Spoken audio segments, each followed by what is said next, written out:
Good evening, everyone. Myself, Dhananjay Padmanabhachar, Principal Secretary of Mantri Sanity Home Buyers Forum, Bangalore, a home buyers forum which has been registered to unite all the home buyers of a particular project in Bangalore and also educate about some of the real estate regulation acts that has been formed in India recently, and then bring awareness among the home buyers about their fundamental rights and what provisions are provided under the act. Today, we are going to speak about an important aspect of how RERA is being effective, how RERA has been implemented in Karnataka as a home buyer. From the home buyer's perspective, what are the issues a home buyer in Karnataka is facing today? And what are the opportunities for improvement for the authorities to help home buyers in Karnataka? That's the important topic for today's discussion. I heartily welcome to each and everyone who are watching live on Facebook. And this video will be recorded and then will be published in our YouTube channel as well. If somebody is missed out, feel free to watch out at your convenient time to get to know more about RERA's effectiveness in Karnataka. So for today's discussion, I heartily welcome Sri Raghunath Kesi, who is the president of Greens Buyers Forum in Bangalore. A heartily welcome to you, sir. Thank you very much indeed, sir. First of all, good evening to you, and it's my pleasure to be with you today. It's a wonderful evening. And firstly, congratulations to you from the Mantri Serenity Home Buyers Forum to take this wonderful initiative to bring awareness, to bring effectivity into the RERA execution as well as implementation of the Act and rules to cater to all the stakeholders which are catered by the RERA Act, which is including the promoters, builders, home buyers, and the real estate agents. So it's my pleasure to be with you as Thank the you, president sir. of the Greens Buyers Association registered, Yeah. formerly known as the Greens Buyers Forum. Okay. Thanks a lot, sir. It's our honor to welcome you onto this platform. So as you are aware, sir, our context is to educate home buyers, and since you're also one of the home buyers in Bangalore, we want to hear from your words, your experiences of being a home buyer. Can you please give a brief description about what you have experienced in Karnataka being a home buyer, sir? Very good, sir. Before I get started, let me just give a small, brief self-introduction of myself. For the last 4 or 5 years, I'm an international media journalist and also doing global research and development publication work as an author and a journalist. I'm an ecologist and also a sustainability consultant and a social activist, apart from serving poor people and government students on psychotherapy and counseling. Prior to that, in my past, for the last 25 years or so, I have served in the government of India as an inspector and also served the public sector. Apart from that, I have around 6 to 8 years of experience in the global logistics and supply chain industry. And my final corporate position for 15 years in information technology has been a practice head and vice president global, heading the #2 software company in the world, serving Fortune 50 companies across verticals, maybe BFSI, retail, so on and so forth. So I come with that kind of an experience. So I'm just setting the context as to why should such a man be coming into all these social work activities and home buyer activities? Because honestly speaking, I am a simple home buyer with all my past work experience. I am only a home buyer. So when I came back to India and Bangalore, I'm a native of Bangalore, by the way. I'm happy to say that. I am it's a proud moment for me to relate with you. So when I came back to Bangalore in the year 2013-14, I was just looking around to say, what can I do? I need to buy a home to stay here in my own native place. So I actually circled around all around Bangalore and all going around all the ring roads. My needs were very unique. I was not looking at an investment opportunity. I was not looking at how can the real estate value go up, I can sell for double the money or anything. So I was looking actually for a very rustic and a rural place which is free of traffic, pollution, no development, no mega malls, no metros. Those are the things which I did not want. Okay. Due to that factor, Okay. I booked myself as a cash customer in a project called The Greens, which is located in Karpur village, Anekal Taluk. As you know very well, this is the only stretch throughout Bangalore which has got the least amount of development. Of course, things are heating up now in the last couple of years. So based on that, I invested myself in this Greens project, which is launched under the brand name of India Estate and headed by a company called Mrs. Sanchaya Land and Estate, located with its office at HMT Layout, RT Nagar. Now, so that is the purpose of my investment as a personal home buyer. Apart from that, Okay, sir. relating to this project details, this is a sprawling 17.5 acres proposed project, Mhm. which is divided into two phases called Greens Phase 1 and Phase 2. Green Phase 1 has got around 1, 2, 3, 4, 4 blocks comprising of 1,248 flats, and Wow. Phase 2 proposed around 650 odd flats. Wow. And the commitment of the promoter at the time of launch, because the land is acquired in 2012 and the project launched in 2013 March. I'm one of the Mhm. earliest customers as a cash customer. So they had given a very aggressive timeline in terms of delivery of Phase 1 by December 2014.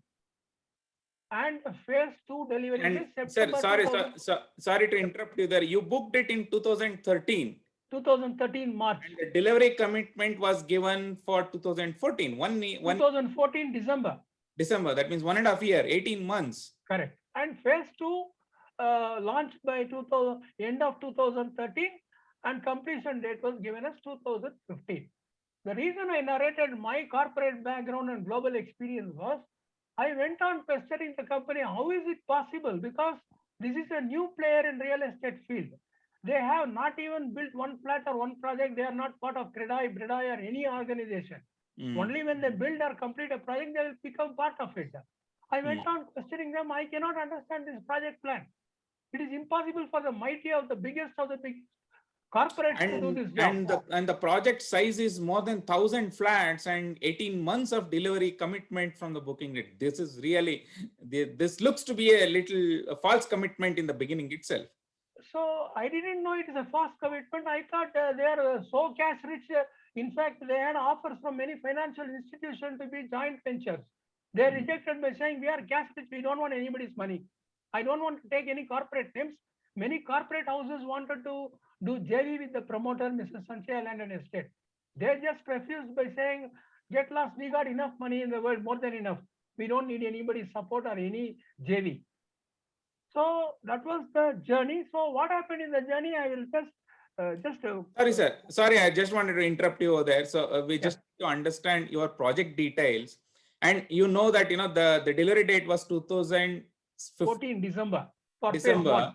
Yeah. And have you got the flat, sir? Today, have you got the flat? Very interesting question. The flats are not yet fully constructed. And because it is divided into many blocks, only for showcase purpose, by 2015, they built one tower or one block comprising of less than around 60 flats. That they did it way back in 2015 because it is in front of the road. That is the marketing activity. Strategy to attract the new client. But the rest of the 1,150 odd plus flats, they are lying behind around 1.5 kilometers away from the road, hidden inside. So those blocks called Pine Block A to E, which is around 350 flats, Maple Blocks A to E again 350, Amber Blocks again A to E 350 odd flats, 372 to be precise.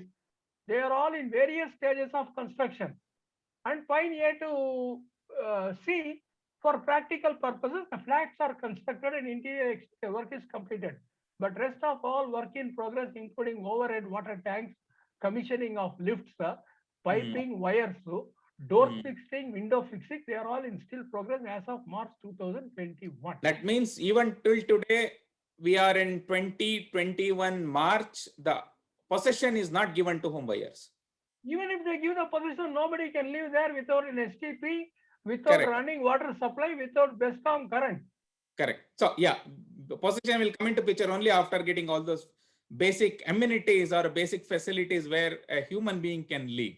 Absolutely, it is uninhabitable place. Yeah, excellent. Okay, so but when you realize, sir, in terms of when the flat has been not handed over to you in 2015, what do you thought as a home buyer? You must have invested lakhs and lakhs of rupees in this project, and what was going on in your mind, and then what actions you have taken, to get your flat so far, sir? That's a very wonderful question, sir, because I have been one of the innocent buyers, though how much ever educated I may look like or with whatever my experience, I am a very simple home buyer. I believe in the rule of law and the governments will take care, agencies will take care. To my utter dismay, 2000 December 14 was the committed date of delivery with extension period grace up to 6 months. So when it became March 2015, they had already collected 85% of the money from me, showing the slabs. This is the same story with all the 1800 buyers. So I got serious doubts about, and then they also abruptly stopped all construction activity from 2015 March or April, because by the time already 85, 75, 80, 86% money realized. Then they stopped the construction. Then I became very curious about only one question. Impartially to speak, I thought, why will this activity suddenly stop? What is the problem? Why is the project not happening? I never, because I don't want to talk from hindsight. I am a normal middle class person, invested my lifetime savings in a flat. That's the only property ever invested. So I'm wondering why this project can go wrong. What could have gone wrong? Maybe some suppliers have cheated the company. Maybe some customers have not paid the money, or they got some sand problem, or some cement block problem, or some labor problem. Let us go and find out before coming to any hasty conclusion about builder is wrong, promoter is bad, real estate is bad. So Right. when I went around investigating this simple question, I came to know this organization and the so-called promoters. So this is not their first ever so-called real estate venture, uncompleted, unfinished, and not delivered. I don't want to go into First the project legalities from of the the promoter, process. sir.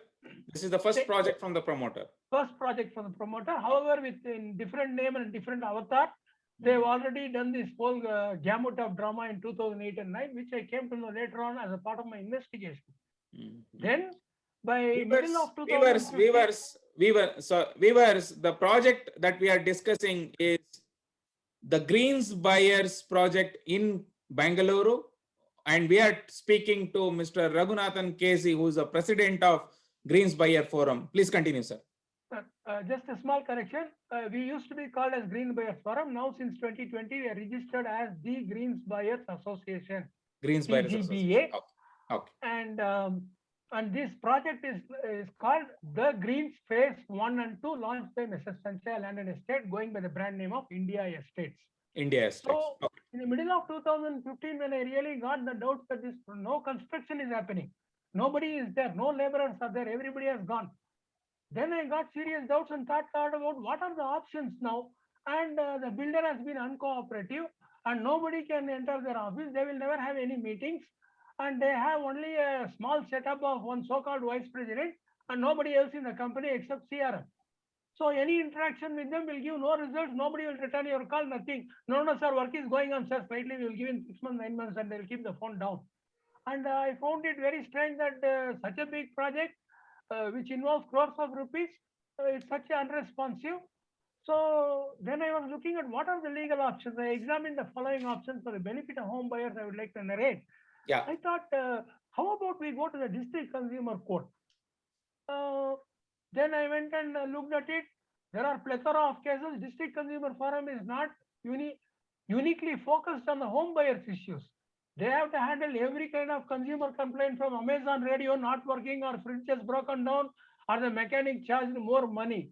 So the amount of quantum of cases is more while the number of judges and courts are lesser. So the backlog of cases to be resolved is much higher. So I was actually looking for a forum which can give justice straight away for the real estate sector. Then I looked at State Consumer Forum, that became more alarming. Then I looked at NCDRC, Of course, as you will understand, from a district consumer forum, as an individual, you can file a case.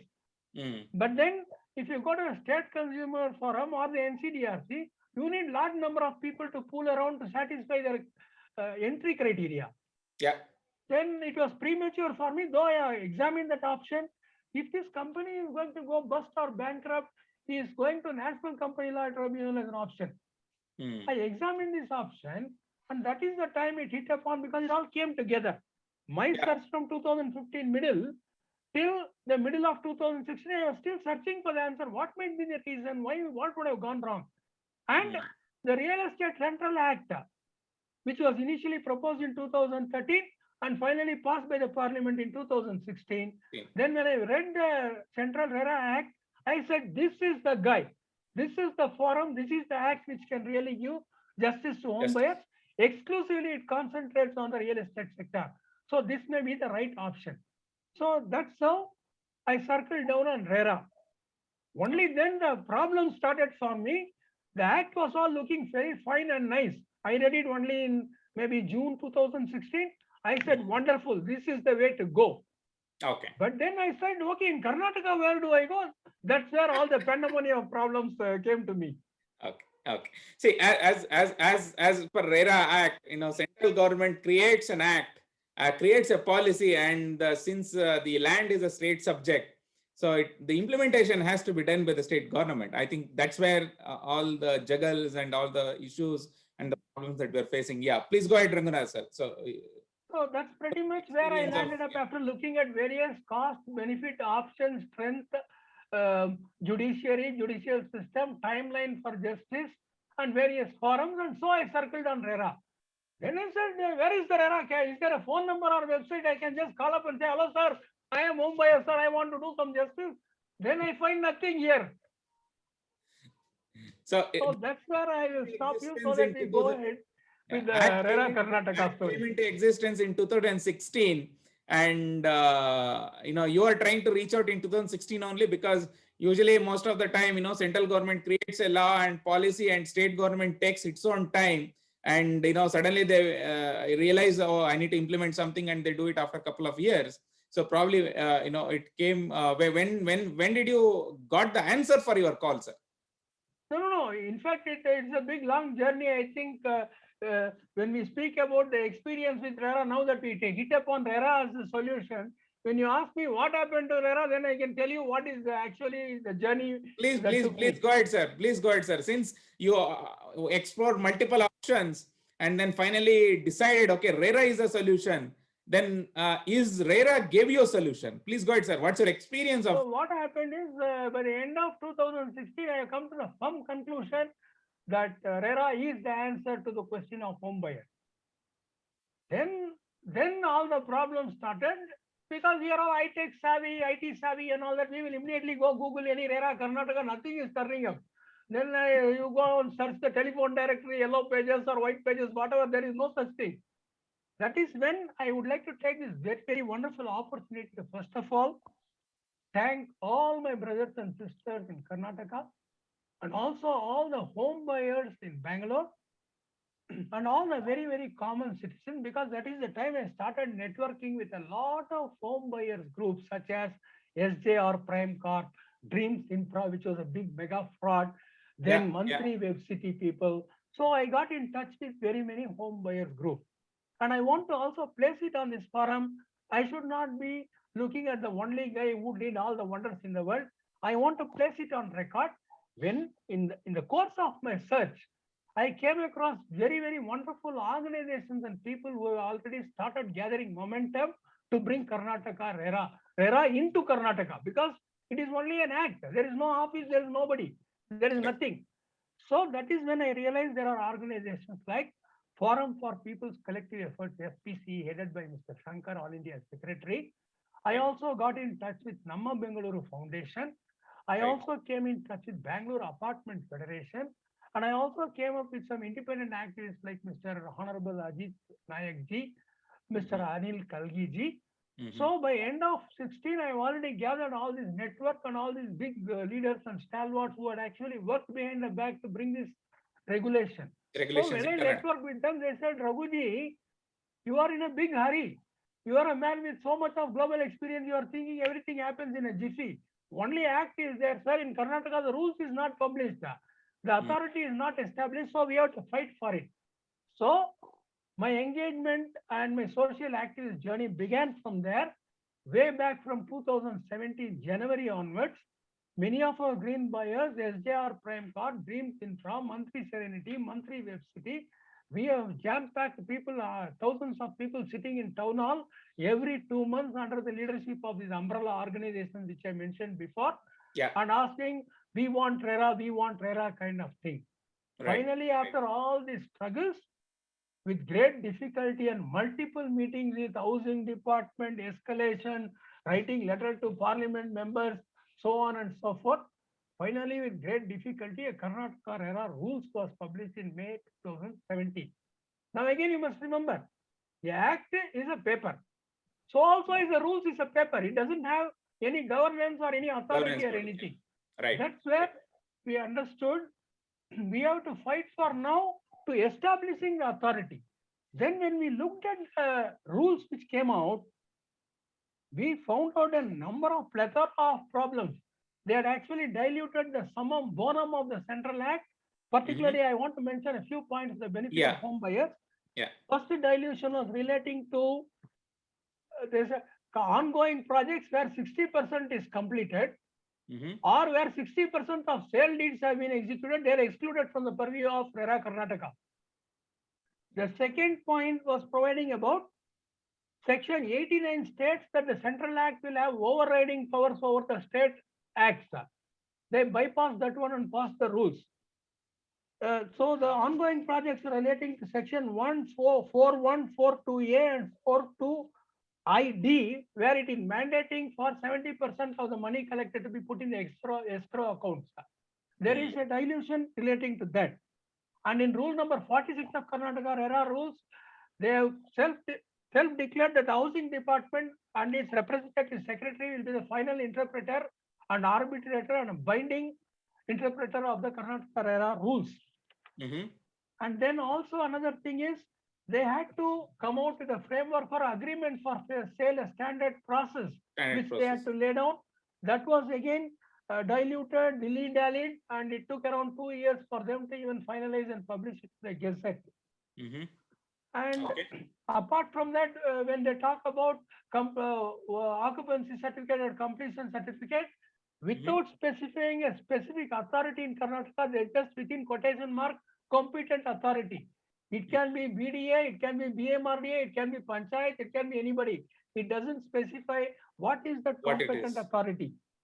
And also several dilutions have been done, particularly in Section 59, which is all relating to penalties on the promoters. They have diluted the amount and extent of imprisonment or the fines or the penalties compared to the Central Act. In Karnataka, it is much diluted down. All sections 59, section 60, section 61, 64, all of them have been diluted. And on section 17, transfer of title. When you have a gated community or multi-story project, the whole rules is silent about transfer of title and property of undivided share and common areas. So all these problems we came to know, and we had to fight tooth and nail and have several meetings, protest, demonstration under the umbrella of organization NBF, FPC, social activists, home buyers. So finally, by end of 2017, they set up an interim regulatory authority, which was again questioned by saying under section 20 and 42, you must within 1 year you must constitute an authority and a tribunal. So again, that took time, and we had to liaison. So in practical terms, it is actually the home buyers activists who worked hard to now set up the now existing RERA Karnataka body. Excellent. I think this is really a great contribution by the organization that you have mentioned, and especially Raghunath, sir, yourself and the like-minded people like you who are united with the organization to get the justice and then implement RERA in Karnataka, definitely, in conjunction with the state government. I think that really is a great accomplishment in bringing it down to implement the state in state Karnataka. But as you rightly said, some of the acts have been diluted. right? So have you further discussed with the state bodies and the secretaries and the chairman of RERA, saying that these are the acts, which the central government has put it in the policy, and why it has been diluted, right? See, when we make a policy, right? Yeah, state has got some control and authority over, depending on state regulations and state land. But if it is in a common interest, and especially in the interest of home buyers, if it is not meeting the needs of a home buyer, these dilutions will make a regulation body as one of the another government organization doing nothing. Is a big question that arises in the minds of home buyers because of the dilutions that you have brought up, Raghunath sir. Especially, I want to say, I am not a legal person, but as a home buyer, I'm also one of the home buyer in a project called Mantri Serenity. And the project was started in 2013, and then, committed date was 2016. Buyer, what I expect is I should get my home as per the committed agreement of sale and agreement of construction. So even a small delay of 6 months or 8 months, nobody care. But even after 6 years, if the project is not delivered, that's when the pain will start from every aspect, because we are losing time, most importantly, and we are losing our hard-earned money that we have saved for our future and our family's future and stuff like that. And most important aspect that nobody can give back is a time. And this particular 6 years that has been killed by the mistakes of builder, all of us are suffering, and nobody can give back that time. You can earn money today, you can lose money today, but nobody can give the time that is being lost, that we have aspired to live in a house. I think that is when we started off in terms of aggravating home buyers and then contacting each home buyers to see what best we can do. And from this particular organization, we have filed more than 45 cases separately, compensation cases against, and possession cases against the home buyer, against the builder, so that builders will realize that, okay, yes, there are home buyers who are standing for the fundamental rights, but there are more than anticipated cases. There is no clauses, there is no act provisions where the RERA can stop further projects for a particular builder. Because how long home buyers in Bangalore will be looted by the builders? Is there no provision such like that in the RERA Act?